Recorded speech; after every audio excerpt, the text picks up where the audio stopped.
오늘 아모스 5번째 시간입니다. 브레이크 없는 기관차라는 제목으로 말씀 나누겠습니다. 이 아모스서는 총 9장으로 되어 있는데 그 중에 1장, 2장은 열방에 대한 선포, 그리고 3장부터 오늘 6장까지가 이스라엘에 대한 선포입니다. 자, 이스라엘에 대해서 무엇을 선포하겠습니까? 그들의 잘못을 지적하겠죠. 그리고 돌아오는 것이 사는 길이다 라고 선포할 것입니다. 자, 오늘 본문 6장에서도 계속해서 이스라엘의 멸망을 이야기하고 있습니다. 그래서 오늘 본문에서 나눌 수 있는 교훈을 한번 몇 가지 살펴보겠습니다. 첫 번째는 본분을 아는 것이 겸손이다입니다. 본문 2절 말씀입니다. 너희는 갈레로 건너가 보고 거기에서 큰 하마스로 가고 또 블레셋 사람의 가드로 내려가라. 너희가 이 나라들보다 나으냐? 그 영토가 너희 영토보다 넓으냐? 아멘. 자, 여기에 나오는 지명 이름들이 있습니다. 갈레, 하맛, 가드. 자, 이곳은 당시 굉장히 영향력 있는 나라였습니다. 그 당시 대부분의 나라가 도시국가였으니까요. 도시라고 해도 되겠죠. 자, 아모스가 보기에 북이스라엘이 여기 있는 나라들보다 교만할 건덕지가 없는 겁니다. 옛날에는 땅의 넓이가 국력인 경우가 많았습니다. 지금이야 아무리 넓은 땅을 가지고 있어도 이 아프리카 쪽 나라들처럼 가난한 국가들도 있지만 그때는 나라가 강해야 넓은 영토도 가지게 됩니다. 이 아모스가 보기에 북이스라엘은 이 주변의 다른 도시 국가보다 교만할 건덕지가 없는데 너무 교만한 겁니다. 그래서 너희가 그들보다 땅이 넓은 것도 아니고 그렇다고 블레셋의 도시 국가나 도시국가 가드, 가사, 아스도 이런 나라 있죠. 이런 도시.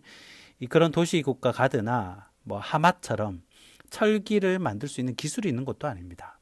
자, 하맛은 이 최초로 재련 기술을 가진 히타이트 민족의 왕도였습니다. 왕의 도시였다는 거죠. 자, 그렇게 첨단 기술을 가지고 있다고 해도 겸손해야 합니다. 왜냐하면 그것도 주님이 주신 지혜이고 주님이 주신 기술이기 때문입니다. 자, 그런데 이스라엘은 어떻게 국제 정세에 의해서 하나님의 보호하심으로 풍요를 누리게 됐는데 조금 잘 살게 되었다고 자랑을 하고 교만하고 방자에 행하는 겁니다. 자, 조금 자기보다 없어 보이면 무시하고 제사장 얼굴 봐서 하나님 섬겨 줬다가 바알 섬기다가 이런 식으로 하니까 자, 분수를 모르는 거죠. 이 주신이가 누군데, 이 베푸신이가 누군데 참. 사실 분수라는 말보다 본분, 인간의 본분이라는 말이 더 정확한 것 같습니다. 자, 이스라엘은 자신의 본분을 잊어버린 겁니다. 이솝우화 중에 이런 이야기가 있습니다. 이 농장에서 지내는 닭너기가 하루하루 열심히 일을 하고 살고 있었습니다. 일이 끝나면 주인이 수고했다고 여물도 주고 칭찬도 해주었습니다. 그런데 어느 날 주인이 강아지를 굉장히 사랑하는 게 눈에 보이는 겁니다. 주인을 보고 주인한테 달려들고 또 주인의 얼굴을 핫타주고 그런데 주인이 너무 좋아하는 거예요. 그래서 당나귀가 나도 저렇게 해봐야지 그렇게 생각을 하는 겁니다. 강아지가 주인 밥 먹는데 식탁 옆에 가가지고 막 짖으면서 꼬리를 흔드니까 주인이 맛있는 고기를 던져주는 거예요. 또 그걸 보고 당나귀가 야 나도 저렇게 해봐야겠다라고 생각을 하는 겁니다. 자, 그리고 어느 날 주인이 이제 해먹에서 이렇게 침대에서 누워서 쉬고 있는데 강아지가 이 누워 있는 주인 위에 뛰어 올라와 가지고 볼을 핥아주고 또 그 주인의 그 배 위에 같이 누워 있는 거예요. 그래서 당나귀가 그것을 보고 나도 저렇게 주인이 좋아하는데 주인 사랑을 한번 받아보자. 그래가지고 주인이 누워있는 그 막 침대 위에 뛰어 올라가가지고 주인의 볼을 핥고 난리가 난 겁니다. 자, 그 당나귀가 어떻게 됐겠습니까? 주인이 깜짝 놀라서 이 당나귀가 미쳐 날뛴다 생각하고 몽둥이로 때리고 또 우리에 가두어 버립니다. 자, 이방 나라가 우상 섬기고 쾌락을 쫓고 또 거만하게 행동한다고 해서 이스라엘이 그렇게 살아서는 안 됩니다. 이스라엘의 본분은 하나님 안에서 기뻐하고 하나님을 예배하는 삶이 이스라엘의 본분입니다.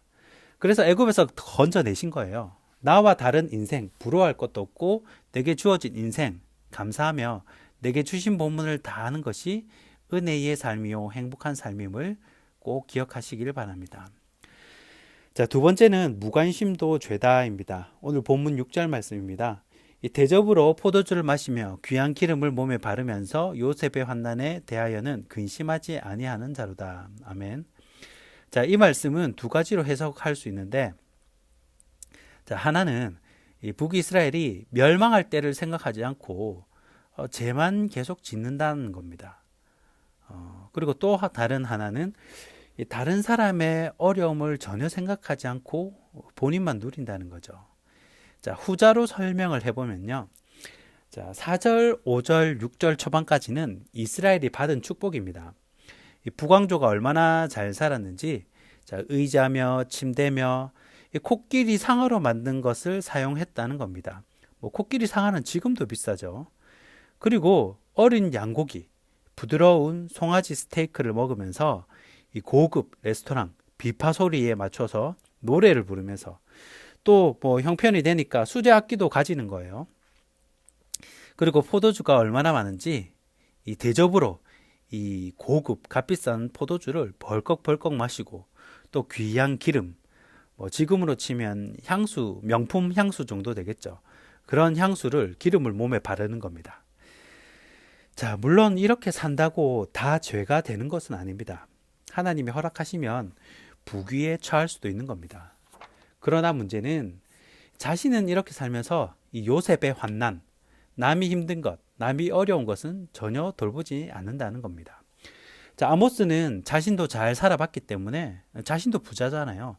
그래서 부자들이 어떻게 노는지를 잘 압니다. 자, 있는 사람들이 어떻게 사치를 하는지를 잘 알아요. 그래서 아모스서를 잘 읽어보면 이 포커스가 북이스라엘의 그 부자들, 지도자들에게 가 있습니다. 그들이 제일 문제라는 거예요.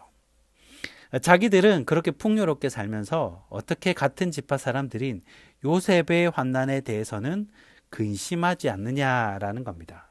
말은 사랑합니다, 축복합니다, 말만 그러고 백성들이 굶든 그들의 자녀들이 서러움을 당하든 전혀 상관하지 않는다는 거예요. 여러분, 사랑의 반대말이 미움이 아니고 무관심이라는 말을 들어보셨을 겁니다. 하나님도 사랑하는 자를 징계하십니다. 자기 자녀를 징계하시고 광야로 데리고 가시지 이 자녀가 아니면 유기하십니다. 자기 자녀가 아니면 징계하지도 않고요. 광야로 데려가지도 않습니다. 그냥 내버려둬요. 그러니까 북왕족 귀족들, 왕족들의 이 사랑이라고 전혀 느껴지지 않는 이 무관심을 지적을 하는 겁니다. 이 노블레스 오블리주라는 말이 있습니다. 귀족이 갖는 의무, 유산계급이 가진 의무를 말합니다. 결국 그들이 누리는 부는 무산계급자들의 수고와 땀으로 누리는 것들이거든요. 내가 남의 것을 가지고 와야 부자가 되는 것이지 없는 데서 뭘 만들 수는 없으니까요. 자, 이런 그 노블레스 오블리주라는 말이 이 성경에는 이것을 긍휼이라는 단어로 표현을 합니다. 대표적으로 고엘 제도가 이런 성격을 가지고 있죠. 자, 있는 집에서 좀 친척 중에 부잣집에서 없는 집 자녀들과 여자를 도와주고 보살펴 주는 겁니다. 가장이 없기 때문에요. 또 곡식을 벨 때도 싹싹 베지 말고 좀 남겨두라는 거예요. 누가 먹든 부자들이 거기 뭐 땅바닥에 있는 거 주워서 먹겠습니까? 없는 사람들이 와서 주워서 먹는 거죠. 이런 것들이 다 관심이라는 거예요. 혹여나 아무개 집사님 애들이 굶을까봐, 아무개 권사님 댁이 힘들까봐 좀 여유 있는 집에서 서로 챙겨주는 겁니다. 그래서 6절은 북왕족 귀족들의 무관심을 책망하고 있는 내용이라는 겁니다. 자, 마지막 세 번째는 브레이크가 축복이다입니다. 본문 8절 말씀입니다. 만군의 하나님 여호와의 말씀이니라. 주 여호와가 당신을 두고 맹세하셨노라. 내가 야곱의 영광을 싫어하며 그 궁궐들을 미워함으로 이 성읍과 거기에 가득한 것을 원수에게 넘기리라 하셨느니라. 아멘. 자, 이스라엘이 타락하는 모습을 보면 마치 브레이크가 고장난 기관차를 보는 것 같습니다. 옛날에 미국 서부 영화를 보면 악당을 추격하는 보안관이 말을 타고 달립니다. 그러면 악당이 달리는 기관차에 석탄을 계속 넣는 장면이 나옵니다. 자, 속도를 점점 이제 올리고 너무 빨리 달리니까 이 브레이크를 이렇게 잡아도 안 들어요. 파열이 돼 버립니다. 그리고 기관차가 충돌 사고로 폭파하는 그런 레파토리의 서부 영화들 아마 기억이 나실 겁니다. 8절 본문에 하나님께서 내가 야곱의 영광을 싫어하며 그 궁궐들을 미워함으로 라고 기록을 합니다. 자, 하나님이 이렇게 싫어하는 이유가 있습니다. 그들의 범죄가 끝이 없다는 거예요. 마치 브레이크가 고장난 기관차처럼 계속해서 달리는 겁니다. 계속 죄를 짓는 거예요. 여러분, 브레이크는 축복입니다. 이 좋은 차일수록 브레이크의 성능이 좋다고 합니다. 보통 때는 모르는데 고속으로 달릴 때 좋은 명차는 이 제동도 탁월하다는 겁니다. 그런데 아무리 빨리 달리는 차도 멈춰야 할 때 제때 멈추지 않으면 큰 사고로 이어지겠죠. 우리가 어떤 사역을 할 때 자꾸 태클을 걸고 입을 대는 사람이 있을 수 있습니다. 굉장히 신경이 쓰이고 스트레스가 될 수가 있습니다. 그런데 반대로 그것이 축복일 수도 있다는 거예요. 그런 것이 없으면 막 달릴 것도 그렇게 말을 해주고 브레이크를 걸어줌으로써 한 번 더 생각하게 되는 겁니다. 한 번 더 기도하게 된다는 거예요. 자, 말씀을 정리하겠습니다. 오늘 세 가지 살폈습니다. 첫 번째, 본분을 아는 것이 겸손입니다. 남들 죄 짓는다고 나도 그 죄인의 자리에 앉으면 안 된다는 것입니다. 또 두 번째, 무관심도 죄입니다. 성경의 정신, 예수님의 마음은 관심이고 나눔입니다. 그리고 마지막 세 번째, 브레이크가 축복입니다. 잔소리하는 아내가 축복입니다. 그게 나를 지켜준다는 거예요. 오늘 이 말씀 생각하시면서 승리하시는 저와 여러분 되길 축복합니다.